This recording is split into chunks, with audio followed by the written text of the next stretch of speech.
महेश्वरा में एक पक्ष की ओर से की गई फायरिंग का वीडियो वायरल होने के बाद रजबपुर थाना पुलिस ने आज किया मुकदमा दर्ज।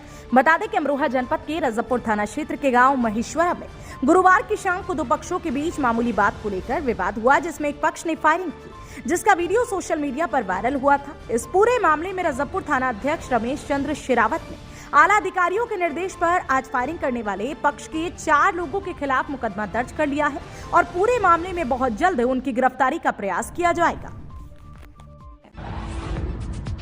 गांव बरखेड़ा और अब्बलपुर आदि गांव में यादव समाज के युवा समाज ने निकाली जागरूकता रैली की गांव-गांव बैठक। बता दें कि अमरोहा जनपद के नौगावा सादात थाना क्षेत्र के अंतर्गत आने वाले गांव अब्बलपुर, बरखेड़ा, सादात, गजस्थाल आदि गांवों में यादव समाज के युवा वर्ग के द्वारा जागरूकता रैली निकाली गई और गांव-गांव में जागरूकता बैठक की गई। बताया गया है कि उनकी मांग है कि सरकार द्वारा अहीर रेजिमेंट बनाई जाए। उन्होंने कहा कि इसलिए हमारी इसी मांग को लेकर के हम लोग गांव का प्रचार प्रसार कर रहे हैं और अपनी मांग से संबंधित एक ज्ञापन हम बहुत जल्द सौंपेंगे। इस मौके पर ललित यादव, हिमांशु यादव, तरुण यादव, पारस यादव, प्रियंका यादव, सीटू यादव, बाबू यादव, चाहत यादव आदि यादव समाज के युवा मौजूद रहे। जोया नगर पंचायत क्षेत्र के कई मोहल्लों में नालों की सफाई का कार्य हुआ शुरू। नगर पंचायत प्रभारी विपिन कुमार ने दी जानकारी। बता दें कि जोया नगर पंचायत क्षेत्र में काफी लंबे समय से नालों की सफाई नहीं होने के चलते नाले चौक पड़े हुए हैं, जिसकी वजह से स्थानीय लोगों को कई बार परेशानियों का सामना करना पड़ता है। सड़कों पर पानी भर जाता है, इसलिए नगर पंचायत जोया के नगर पंचायत प्रभारी विपिन कुमार ने अपनी देखरेख में सफाई नायकों और सफाई कर्मचारियों को लगाकर नाले की सफाई का कार्य शुरू करा दिया। उन्होंने कहा कि पूरे कस्बे के विभिन्न इलाकों में साफ सफाई कराई जाएगी और जोया कस्बे को स्वच्छ और सुंदर बनाने के लिए किसी प्रकार की कोई भी लापरवाही नहीं की जाएगी। हसनपुर मार्ग पर अज्ञात वाहन ने युवक को मारी टक्कर। मृतक युवक के शव को आज भेजा गया अमरोहा पोस्टमार्टम हाउस। बता दें कि अमरोहा जनपद के हसनपुर कोतवाली क्षेत्र के अंतर्गत आने वाले हसनपुर मार्ग पर कमल सिंह नाम के बाइक सवार युवक की बाइक को अज्ञात वाहन ने टक्कर मार दी, जिसकी वजह से गुरुवार की रात को उसकी मौत हो गई। इस मामले में हसनपुर कोतवाली पुलिस ने पंचनामा भर के मृतक के युवक कमल सिंह के शव को अमरोहा पोस्टमार्टम हाउस के लिए आज भेज दिया है, जहां पर उसके शव का आज पोस्टमार्टम होगा। उसकी रिपोर्ट के आधार पर पुलिस अग्रिम कार्यवाही करेगी। फिलहाल अज्ञात के खिलाफ मुकदमा दर्ज करने को परिजनों ने हसनपुर पुलिस को तहरीर दे दी है। नौगावा में बेटी को भात देने निकला बुजुर्ग हुआ लापता। अनहोनी की आशंका में घिरे परिजनों ने की कार्यवाही की मांग। नौगावा सादात के गजस्थल निवासी नजरुद्दीन पुत्र निजामुद्दीन उम्र 55 साल बेटी को भात देने 2 मार्च को घर से निकला था। उसके बेटे नवाजिश ने बताया कि चलते वक्त उनके मोबाइल पर किसी की कॉल आई थी, तो उन्होंने नवाजिश से कहा कि तुम चलो, मुझे किसी से मिलना है, बाद में मैं वहीं प्रोग्राम में पहुंच जाऊंगा। लेकिन नजरुद्दीन बेटी के प्रोग्राम में नहीं पहुंचे। बाद में परिजनों ने नौगावा थाने पहुंचकर घटना के संबंध में पुलिस को तहरीर देकर कार्रवाई की मांग की। बेटे नवाजिश का कहना है कि 24 घंटे गुजर जाने के बाद भी पुलिस ने अभी तक कोई कार्रवाई नहीं की है। गजरौला थाना पुलिस ने कराया फांसी के फंदे पर झूलती मिली विवाहिता के शव का अमरोहा में पोस्टमार्टम। बता दें कि अमरोहा जनपद के गजरौला थाना क्षेत्र के अंतर्गत आने वाले गांव दरियापुर बुजुर्ग में दहेज के लिए प्रताड़ित की जाने वाली विवाहिता आरती की संदिग्ध परिस्थितियों में मौत हो गई। उसका शव फांसी के फंदे पर झूलता मिला था। इस मामले में विवाहिता के परिजनों ने गजरौला थाना पुलिस को तहरीर दी थी, जिसके बाद गजरौला थाना पुलिस ने उसके शव को अमरोहा पोस्टमार्टम हाउस भेजा, जहां पर उसका आज पोस्टमार्टम हुआ है और पोस्टमार्टम रिपोर्ट के आधार पर पुलिस अग्रिम कार्रवाई करेगी।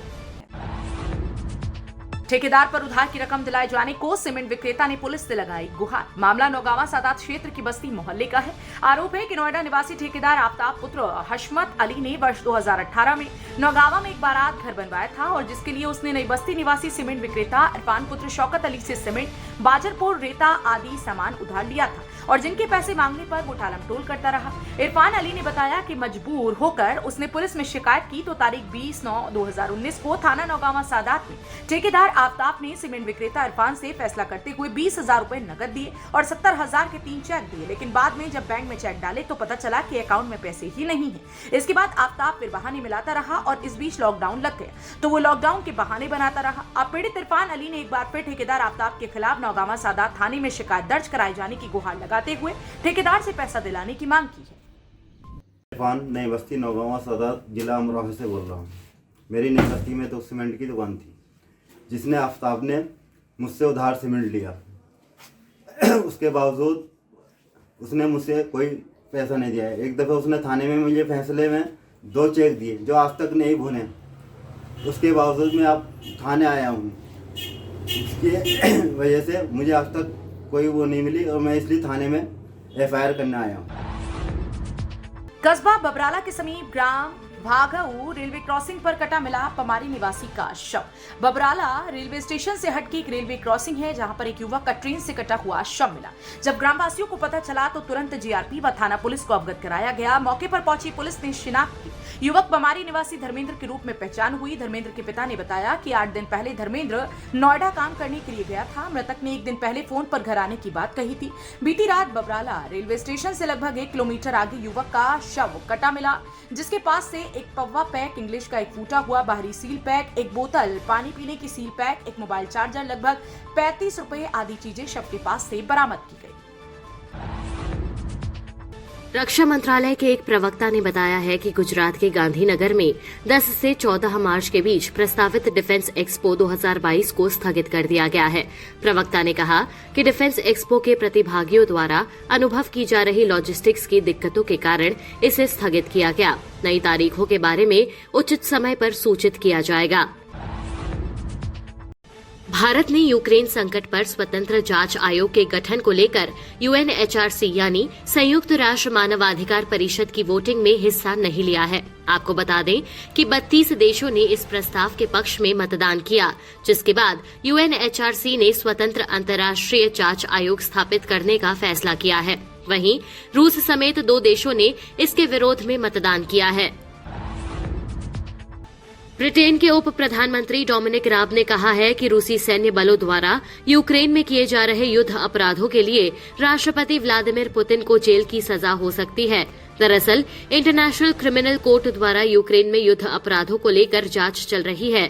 वहीं ब्रिटेन ने पूर्व रूसी उप प्रधानमंत्री इगोर शुवालोव की संपत्ति फ्रीज की है।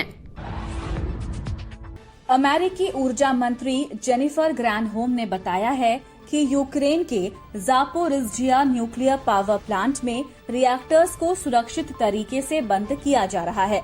ग्रैनहोम ने ट्वीट किया कि उन्होंने यूक्रेनी ऊर्जा मंत्री से प्लांट की स्थिति के बारे में बात की है, जहां रूसी और यूक्रेनी बलों के बीच लड़ाई के दौरान आग लग गई थी।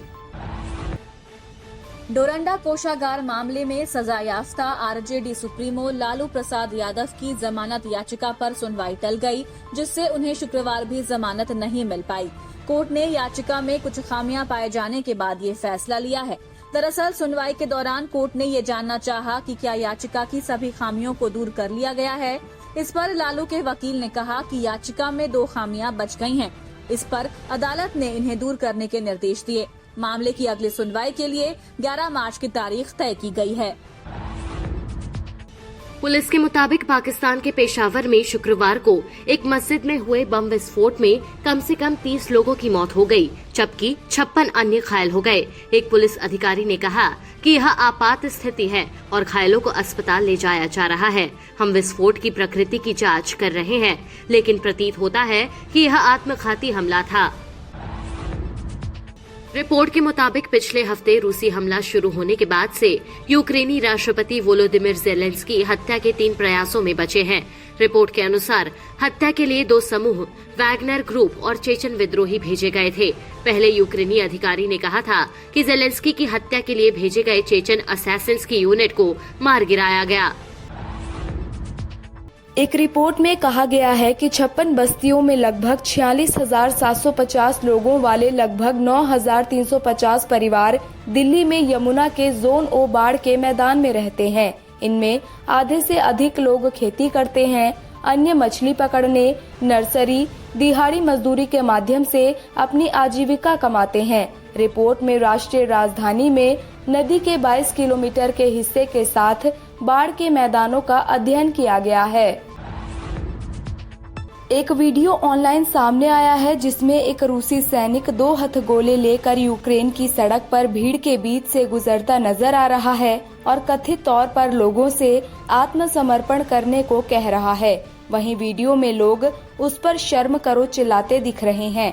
बताया जा रहा है कि सैनिक को कथित तौर पर यूक्रेन के आत्मसमर्पण के लिए लोगों से बातचीत करने के लिए भेजा गया था। पुलिस के मुताबिक बिहार के भागलपुर में गुरुवार देर रात एक घर में विस्फोट होने से कम 7 लोगों की मौत हो गई और कई अन्य लोग घायल हो गए। भागलपुर की जिलाधिकारी ने कहा कि प्रथम दृष्टया लग रहा है कि परिवार पटाखे बनाने का काम करता था। 2 से 3 घर क्षतिग्रस्त हुए हैं। घायलों को नजदीकी अस्पताल में भर्ती कराया गया है। बिहार के मंत्री शाहनवाज हुसैन ने कहा कि घटना में 7 लोगों की मृत्यु हो गई है और 11 लोग अस्पताल में भर्ती हैं। अभी भी घटना स्थल पर मलबा हटाया जा रहा है और पुलिस सभी पहलुओं की जांच कर रही है। दिल्ली पुलिस ने सदर बाजार इलाके में 3 लोगों द्वारा एक 40 वर्षीय शख्स की पीट कर हत्या करने के मामले में 2 संदिग्धों को गिरफ्तार किया है। पुलिस ने बताया कि मुख्य संदिग्ध फरार है और उसके नेपाल स्थित अपने पैतृक स्थान पर भाग जाने का संदेह है। पुलिस ने कहा कि मुख्य संदिग्ध आरोपी पीड़ित शख्स और उसके परिवार से नाराज था क्योंकि उन्होंने संदिग्ध आरोपी और उसके पिता के साथ झगड़े को लेकर मारपीट की थी। गायक आदित्य नारायण और उनकी पत्नी श्वेता अग्रवाल पहली बार माता पिता बन गए हैं। आदित्य ने खुलासा किया कि उनकी बेटी का जन्म 24 फरवरी को हुआ था। उन्होंने कहा, मैंने अभी से ही उसे गाना सुनाना शुरू कर दिया है। संगीत उसके डीएनए में है। माता पिता बनकर श्वेता और मैं बेहद धन्य महसूस कर रहे हैं।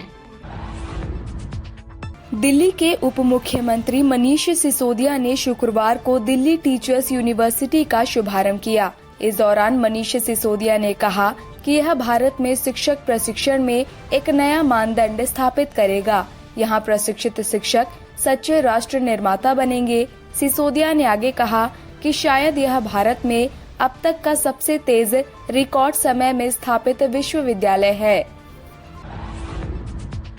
ट्विटर के सीईओ पराग अग्रवाल के मुताबिक ट्विटर लगभग 2 वर्ष बाद 15 मार्च से दुनिया भर में अपने सभी कार्यालयों को खोलेगी। हालांकि उन्होंने कहा कि कर्मचारी जहां रचनात्मक महसूस करें वहां काम कर सकते हैं और इसमें हमेशा के लिए वर्क फ्रॉम होम शामिल है। पराग अग्रवाल के अनुसार कर्मचारी कुछ दिन ऑफिस व कुछ दिन घर पर भी काम कर सकेंगे।